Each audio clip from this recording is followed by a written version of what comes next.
What's going on, everybody? It's your boy Zamboni. I am an herbalist and astrologer, and I am out here at Wadia de Osa, the Ocean Forest Ecolodge. And it is time to talk about the astrology of the week ahead. So thank you, everybody, so much for everybody who sends me a tip or who joins via Patreon or who gets a reading. I really appreciate y'all. Y'all really make this whole thing possible. Thank you so much. So let's just go ahead and dive on in there. Yeah, this week is So we've seen a marked shift into our mutable signs, right? So we've got Gemini, which has Mercury in it, and Mercury rules Gemini, and Mercury is slowing down at this point and is going to be stationing retrograde pretty soon. And so there's going to be this prolonged emphasis on whatever is going on in Gemini, and then always as a result of that, we're going to see whatever's opposite to that and whatever's square to that also getting affected here. Opposite is going to be in Sagittarius, and the squares are Pisces and Virgo. We also have had some major stuff going on in Pisces, right? So Jupiter is now in Pisces. I spoke at length about that last week. And Jupiter moving into Pisces, this feels fun and very exciting and all these kinds of things, right? Too much fun is what I talked about a little bit here. And so these are kind of the main dynamics that are going to be sort of pushing us forward as we move into the summer and the summertime dynamics. Another major thing that's going to be happening here is eclipses are going to be happening in Gemini and Sagittarius. So it's not quite time to talk about eclipses yet, but we're getting there. So one thing that's going to happen this week is the sun is going to move into Gemini. And so whenever the sun is in the same signs as the nodes, then we know that we're going to be getting close to some eclipses. We're moving into eclipse season here. What's up, Gemini? I see you. Happy birthday to you. And you know, your birthday this year is going to coincide with some eclipse drama. You know, some looking at shadows and looking at the disappearance of things or the appearance of other things, and this kind of dynamic. And what we're looking at here with Mercury. So Mercury is in Gemini and is beginning to slow down. And one of the major things that's going to happen this week is Mercury is going to make a square to Neptune in Pisces. And this square, and when Mercury stations retrograde in Gemini next week, then that's going to be almost directly square to Neptune in Pisces. And this is really interesting because last year we had the same dynamic go on, but it was with Venus. So we had Venus in Gemini, and Venus stationed retrograde closely square to Neptune in Pisces, and then went back through Gemini for a little while. So this time it's going to be Mercury who rules the area, and so that's going to change things a little bit. But also last year during Pisces time, we had a Mercury retrograde in Pisces as well, which was also conjunct and therefore strongly influenced by Neptune in Pisces. And so we've seen this dynamic a couple of times. This is messy as fuck. It's very confusing in many ways. Mercury wants to sort of sort things into approachable pieces of information and sort things into data and files and with Gemini we see a lot of this sort of back and forth kind of energy going on, and so we can think about like binary code or something like this. You know, languages of all kinds are going to be noticed or noticed and noticeable here. Transportation of all kinds, right? And so Neptune is very nebulous by its nature. It wants to sort of confuse things or, remind us how divisions are all actually false because it's all the one thing, right? And this is the kind of space that Neptune sort of occupies. And so Neptune, by its nature, is kind of inimical to the mercurial nature that wants to come out when Mercury is in Gemini. Also, Mercury retrograde is another thing that can sort of like bring. That can be antithetical to the sort of straightforward informational dynamic that we tend to like from Mercury and Gemini.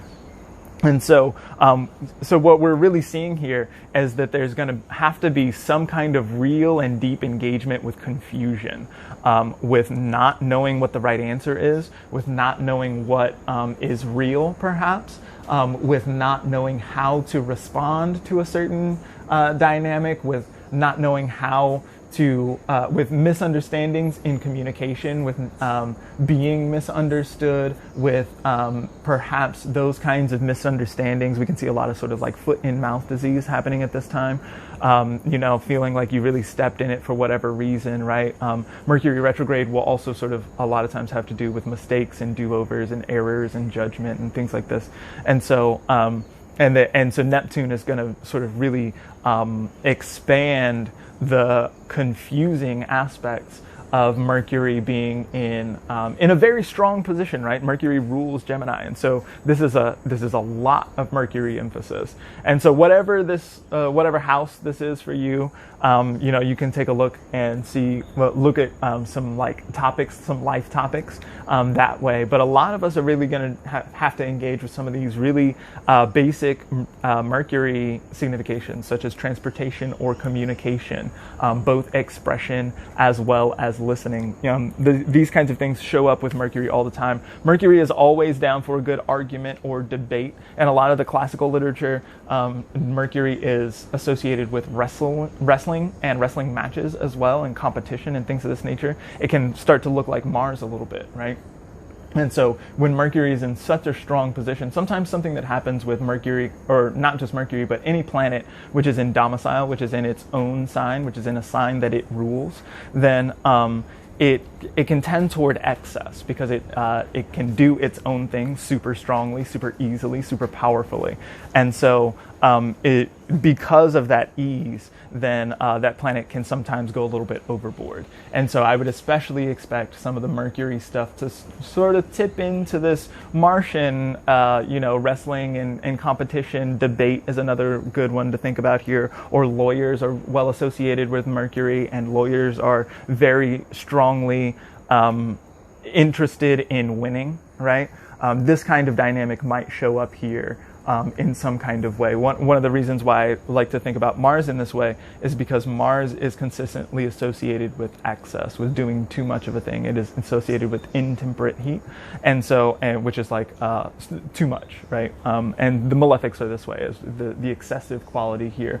And so Mercury during this time is likely to tend toward this kind of excess, which might look like too much information, might look like confusing information, it might look like miscommunications of all sorts. I would expect a lot of folks to miscommunicate in some way and then double down